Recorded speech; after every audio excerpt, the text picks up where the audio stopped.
Hello guys, welcome back to my channel English with Raji.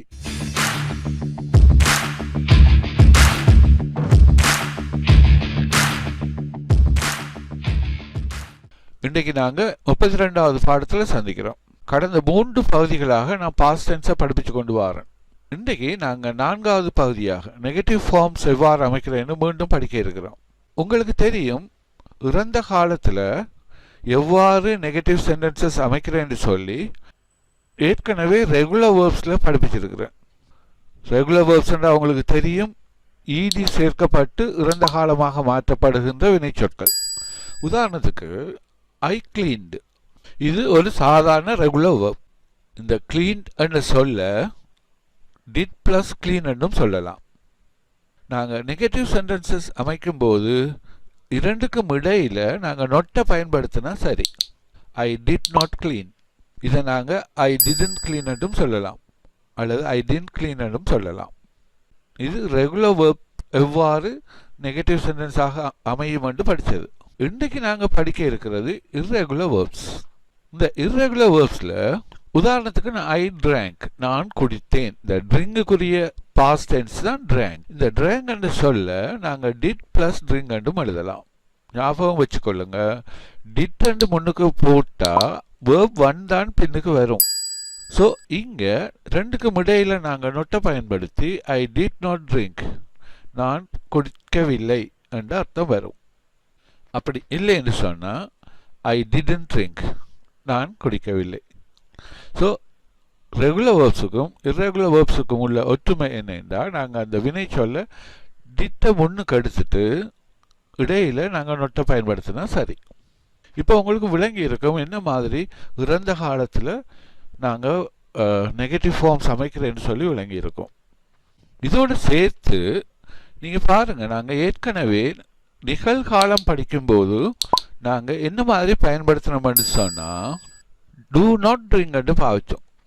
இறந்த காலத்தில் did not and வருது, நிகழ்காலத்தில் two not and வருது. இந்த டூ நாட் ட்ரிங்கை டோன்ட் ட்ரிங்க் என்று நாங்கள் பயன்படுத்தினோம்.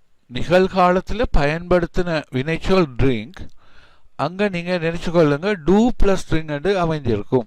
ஆனால் நிகழ்காலத்தில் இன்னொரு வித்தியாசம் என்ன என்று சொன்னால் ஹீ சீ இட், அதாவது தேர்ட் பர்சன் சிங்குலர். இவற்றோட பயன்படுத்தும் போது நாங்கள் டஸ் நாட் ட்ரிங்க் என்று பாவிச்சோம். இதை சேர்த்து டசன் ட்ரிங்க் என்றும் எழுதலாம். இங்கே பாசிட்டிவ் ஃபார்மில் நாங்கள் ட்ரிங்க்ஸ் என்று எழுதணும், he drinks.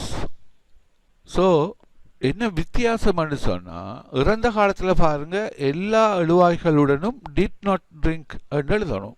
Did not go, did not play, இந்த மாதிரி வந்தது. நிகழ்காலத்தில் எழுதும்போது I we you you they, இந்த 5 எழுவாய்களுடனும் டூ நாட்டும் ஹீ சீட்டோட பயன்படுத்தும் போது டஸ் நாட்டும் பயன்படுத்தணும் என்று படிக்க வேண்டியிருக்கு. இதுதான் ஆங்கிலத்தில் இருக்கிற நிறைய வேறுபாடுகள். ஒரு காலத்தில் ஒவ்வொரு காலத்திலையும் ஒவ்வொரு விதமாக அந்த வினைச்சொல் பயன்பாட்டில் இருக்கு. இதை நாங்கள் சரிவர விளங்கணும் என்று சொன்னால் எங்களுக்கு ஆங்கிலம்ங்கிறது கஷ்டமே இல்லை. நான் இதை பற்றி விரிவாக லெசன் 5ல் விரிவாக இந்த நெகட்டிவ் சென்டென்சஸ் எவ்வாறு அமைக்கிறேன்னு சொல்லி நான் படிப்பிச்சிருக்கிறேன். பார்க்காதவங்க கட்டாயம் பார்த்துக்கொள்ளுங்க. இதே போன்று எதிர்காலத்தில் எவ்வாறு வருதுன்னு பார்ப்போம். இங்கே பாருங்க, ஐ வி ரெண்டுக்கும் எழுதும்போது ஷேல் நாட் ட்ரிங்க் என்று எழுதணும். இங்கே நான் ட்ரிங்க் என்ற வினைச்சொல் எடுத்திருக்கிறேன், இதுக்கு பதிலாக எந்த வினைச்சொல்லும் வருமானதை ஞாபகம் வச்சுக்கொள்ளுங்க. ஸோ இதை சேர்த்து ஷேல் ட்ரிங்க் என்றும் எழுதணும். இதோட பாசிட்டிவ் ஃபார்ம் எவ்வாறு வரும், ஐ ஷேல் ட்ரிங்க், நான் குடிப்பேன். இங்கே நாங்கள் ஐக்கும் விக்கும் ஷேல் பாவிச்சிருக்கோம். ஏனைய எழுவாய்களுக்கு you he she it they இது போன்ற எழுவாய்களுக்கு எப்படி வருமாண்டா வில் நாட் அண்டு வரும். வில் நாட் ட்ரிங்க், நாங்கள் குடிக்க மாட்டோம், நீ குடிக்க மாட்டாய், அவன் குடிக்க மாட்டான். இது ரெண்டையும் சேர்த்து ஒன் ட்ரிங்க். அதில் positive form will drink and வரும். யூ வில் ட்ரிங்க், நீ குடிப்பாய். சி வில் ட்ரிங்க், அவள் குடிப்பாள். தே வில் ட்ரிங்க், அவர்கள் குடிப்பார்கள். 26வது பாடத்தில் இவற்றை பற்றி நான் விரிவாக படிப்பிச்சிருக்கிறேன். அவற்றையும் பார்த்துக்கொள்ளுங்க. ஒப்பிட்டு பார்க்கும்போது எங்களுக்கு இலகுவானதாக இருக்கும். அடுத்ததாக சில உதாரணங்களை பார்ப்போம்.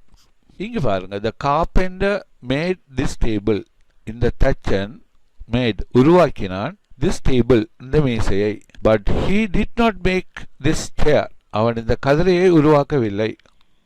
ஸோ இங்கே இந்த மேக் என்ற வினைச்சொல் பயன்படுத்தப்பட்டிருக்கு. மேக்குரிய பாஸ்ட் டென்ஸ் மேட். நெகட்டிவ் சென்டென்ஸாக பயன்படுத்தும் போது எப்போதும் வினைச்சொல் verb 1 தான் வருமானது ஞாபகம் வச்சுக்கொள்ளுங்க. The carpenter made this table but he did not make this chair. Ali's father went to London. இங்க அலியுடைய தந்தை போனார் டு லண்டன், லண்டனுக்கு லாஸ்ட் மந்த் சென்ற மாதம். But he did not go with him. ஆனா அவனோடு போகவில்லை. ஸோ இங்க go என்ற வினைச்சொல் அதுக்குரிய past tense went. இது போன்று நீங்க நிறைய உதாரணங்கள் செய்து பாருங்க. நான் இங்க 5 உதாரணங்கள் தந்திருக்கிறேன். இந்த 5 உதாரணங்களையும் நீங்க செய்து பாருங்க. எது சரி உங்களுக்கு இதில் உள்ள பிரச்சனைகள் இருந்தால் உங்க கமெண்ட்ஸ்ல சொல்லுங்க. நாங்க மீண்டும் அடுத்த பாடமாக கொஸ்டின் சென்டென்சஸ் இறந்த காலத்தில் எவ்வாறு வினா வாக்கியங்கள் அமைக்கிறேன்னு சொல்லி விரிவாக நாங்கள் படிக்க இருக்கிறோம். ஓகே கைஸ், உங்களுக்கு இந்த வீடியோ பிடிச்சிருந்தா பயனுள்ளதாக இருந்தால் கட்டாயம் சப்ஸ்கிரைப் பண்ணி வச்சுக்கொள்ளுங்க, லைக் பண்ணுங்க, ஷேர் பண்ணுங்க. இனி உங்களுக்கும் பிரயோசனமாக இருக்கும். மீண்டும் சந்திப்போம். நன்றி.